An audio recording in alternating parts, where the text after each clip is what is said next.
Today, I want to talk about stalling and how to avoid it when driving. Stalling is actually a safety feature where the engine cuts out because it's been asked to carry too much amount of load in a short period of time. Basically, as the car starts to move off, if it finds that the load it's trying to pull is too much, it will cut off. What causes stalling? Well, the most common reason why a car stalls is when you bring the left foot up too quickly. Other reasons could be trying to move off in the wrong gear. So instead of first gear, you're in second gear or maybe third gear. And also, if you do not coordinate the movement of the clutch and the gas properly, the car could stall. You can also stall the car when stopping if you do not put the clutch down quickly enough. So as you start to slow down, the engine starts to get a little bit heavier as the car is being stopped by the brake, and usually you should feel the car juddering, and at that point you should put the clutch in completely, so clutch down completely, and that should relieve the engine of the load and the car should not stall. If however you are very late putting the clutch down, then the engine would stall as you stop. So the proper way to avoid stalling when stopping is as you start to brake, keep your foot on the brake as you apply pressure, and then as you feel the car start to judder, left foot down quickly, and that would disengage the engine from the wheels and you can continue to brake to a stop. One of the key skills that will help you to avoid stalling is being able to properly find the biting point. So what is the biting point? The biting point is that point where you bring the clutch up and the engine engages with the wheels, but it doesn't actually start to drive the car.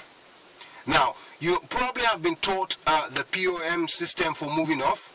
So when you're about to prepare the car, you would normally set the gas, so press the gas pedal a little bit and you have a little bit of rev on the engine, and then you should bring your left foot up after engaging into the gear. Bring the clutch up very gently until you feel or you hear a slight dip in the note of the engine. So the revs would dip a little bit. That is your biting point.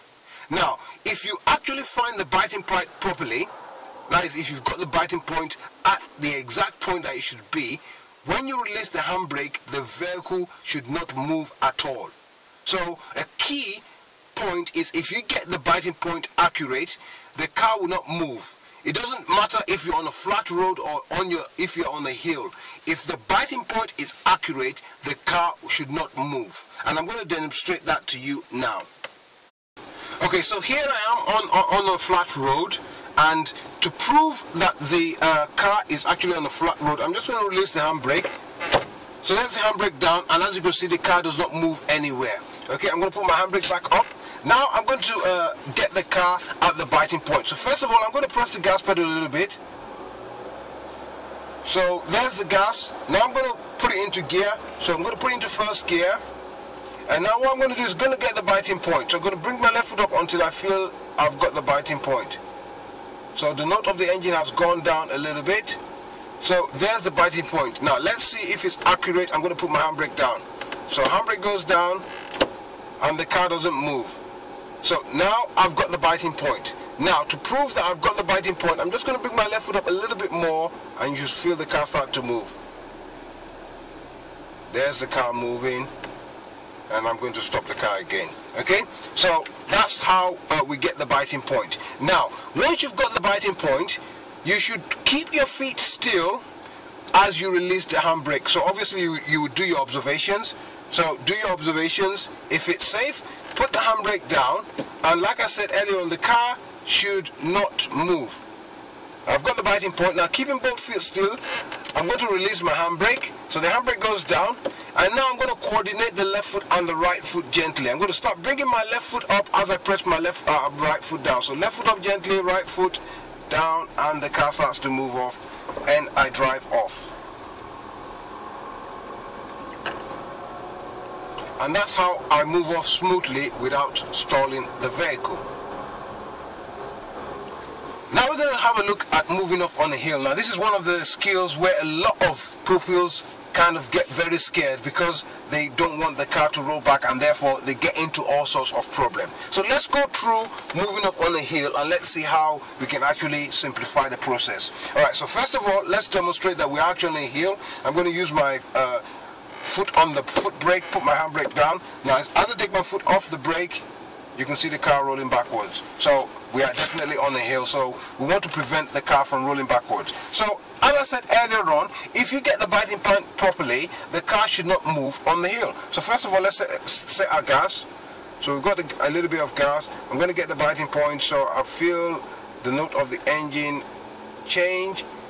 And this time I might want the car to engage a little bit, so I bring my left foot up a little bit more to compensate for the heel. So I've got the biting point now. I'm going to put my handbrake down. Handbrake goes down, and as you can see, the car does not move at all. Now I'm going to bring my left foot up a little bit more, and as you can see, the car goes forward. And I'm going to stop the car with my foot brake, put my handbrake back up, and I'm going to stay steady. So as you can see, it is a very skillful thing to be able to get the biting point on a hill and not allow the car to roll back. Now you're not going to find this very easy to do, so it would take a couple of minutes and a lot of tries to get this. Many learner drivers find it very difficult to coordinate both the gas and the clutch at the same time, especially on a hill. So let's try and actually see if there's an alternative way of actually moving off on a hill when you are really a bit under pressure. So what I'm going to do now is we're going to actually coordinate just the clutch. Now this skill and this technique can be used on any car that has been built since the year 2000, because most of the engine control is done electronically, so the car can automatically adjust the amount of fuel going into the engine to balance for us actually finding the biting point without setting the gas. So instead of us setting the gas, we're just going to concentrate only on trying to find the biting point without setting the gas. So we've got our handbrake on. I'm going to put it into first gear, and what I'm going to do is very gently, I'm going to bring the left foot up very gently. Now you can do this in a petrol or a diesel car. It would be slightly easier in a diesel engine than in a petrol, but I'm driving a petrol today, and you should be able to do the same thing. So what we're going to do is we're going to gently bring up the left foot until we feel the car juddering. So there is juddering, which means we are on the biting point. I'm just going to adjust it a little bit more just to make sure that the car doesn't roll at all. I can feel the car slightly shaking, which should demonstrate to me that I'm at the biting point. Now let's release our handbrake. Oops, no. Alright, let's have another go. So again, bring the left foot up tiny bit more, so we get a little bit more of the juddering this time. Now the engine is automatically compensating for the gas, so I don't need to worry about the gas. So now I've got the biting point, the car is juddering a little bit. I'm going to release my handbrake. And there's the handbrake down, and there's the car stationary. And now to start the car moving off, I'm just going to bring my left foot up a little bit, very slowly, and the car starts to move. And I'm going to press the gas pedal, and I can move off again. Alright, I'm going to stop the car with the brake, and let's try that again. Alright, so handbrake is up, my foot is not on the gas. I'm going to put it into first gear. I'm going to bring my left foot up very slowly, very slowly, very slowly, until I feel the car juddering. So it's starting to shake a little bit. I'm going to bring it up a little bit more to increase that biting point, because I want to compensate for the heel. So a tiny bit more. I can feel the car shaking a little bit now. So now the handbrake is holding the car stationary. I'm going to put my handbrake down. Try not to move that left foot. If I move that left foot, the car will go out. So there's the handbrake down, and the car's not moving. Just bring my left foot up very slowly, and the car starts to move. I'm going to press a little bit of gas, obviously, and I'm going to move off now. Keep more gas, left foot up more, until the left foot completely comes up, and there's the car moving off gently. So we can practice this a couple of times.